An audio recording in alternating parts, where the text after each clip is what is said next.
Hello everyone, TF32 here again, and this is the second part of this video, the second part of this entire process at least. So, in the last video, you saw that I did a boss rush for all of the bosses in Castlevania 3 with Alucard Tepes. Unfortunately, this did mean I have to go back and change the difficulty ratings. So first, I'm going to show the original ratings. So these right here are all of the ratings that I gave for my first attempts going into this, with the exception of the haunted ship. I actually had to switch that rating because I found that derp in Medusa's pattern, and I went into that fight with Trevor, and I was able to remove a point. So let's see what happens to all these ratings when going into the boss fights with Alucard. Alright, time for me to go into detail with all these stages. First up is the Wallachia City of Evil. I bumped that rating up to a 2 out of 10 because Skull Knight, he has a very, very annoying hitbox, and it's pretty tough to predict when he's going to use his sword attack. So that all adds up to that 1 bar at least. The Clock Tower of Untimely Death. That rating didn't actually change, because Grant was pretty easy to fight. Mad Forest, I actually brought that rating down to a 1 out of 10, just purely for the fact that we went back from the US version to the Japanese version, where we should be, and we were able to communicate with Cyclops' pattern again. So, Mad Forest once again gets a 1 out of 10, just like pretty much every other rating in the series. The Haunted Ship of Fools, I actually gave that rating a point back. We're back up to the 8 out of 10. The thing here is that while that derp pattern does give you the ability to control Medusa and that he will never leave that spot at all, it does not change the fact that he's able to shoot that freeze ray from his eyes. I mean, once he does that, he basically wins the fight, and that just ends your run altogether. So, that fight is all about killing him as quickly as possible. So, 8 out of 10 for that place. Next up is the Tower of Terror. That rating did not change. That fight is basically the same as going in with Trevor. Just get in your hits when you can, and just avoid the falling boulders. Next up is the Castle Courtyard. The Causeway. That rating did not change either, because the Water Dragons have a single set pattern that they follow for the entire fight. Same for the Castle Courtyard. The Murky Marsh we did not change because, well, we already fought Alucard. We already fought the bosses with Alucard. Alucard's Cave, we did not change that rating either. Same for Underground Catacombs, because Frankenstein is the same exact fight as with Trevor. The Sunken City, that rating I actually did bring up 1 point.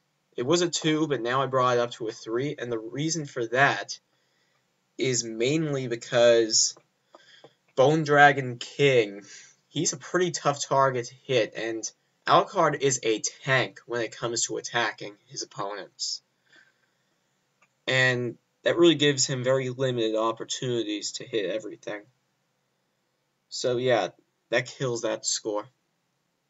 Or, it makes the score go up. The Cliffside Entrance, I did not change that rating because you fight the 3 easiest bosses in the game at the end of the stage, and we already fought Phantom Bat using Alucard. So yeah. The main hall, I doubled that rating, and here's the reason why. Like I said earlier, Alucard is a tank when it comes to attacking.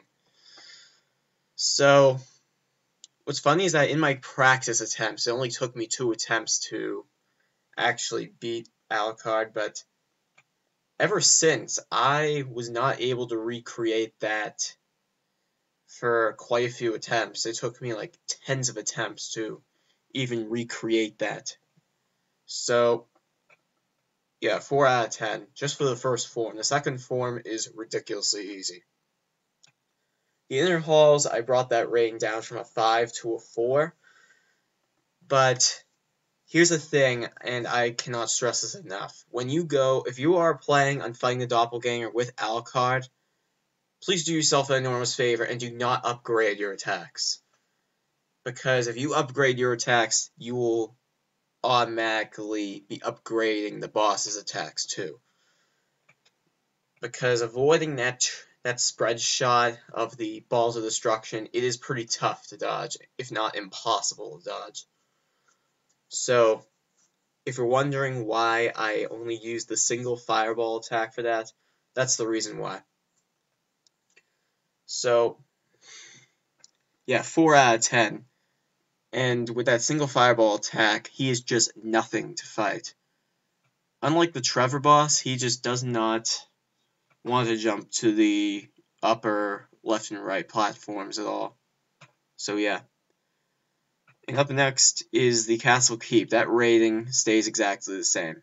And Dracula, I actually give him a rating. I did not give him a rating earlier.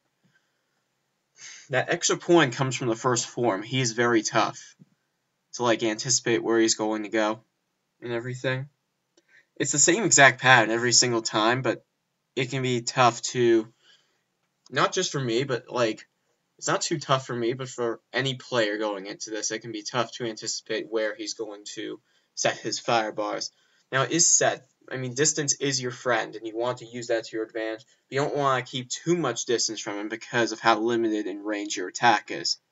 Of course, if you're Grant or Sci-Fi, it doesn't really make that much of an issue if you have the dagger or the lightning attack.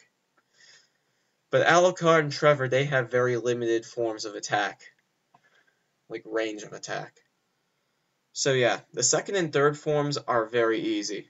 And Alucard, like I said earlier on in my videos, Trevor, he is pretty much the only guy going into this that does not really get to hit the other forms, hit the second form like as much as the other characters can.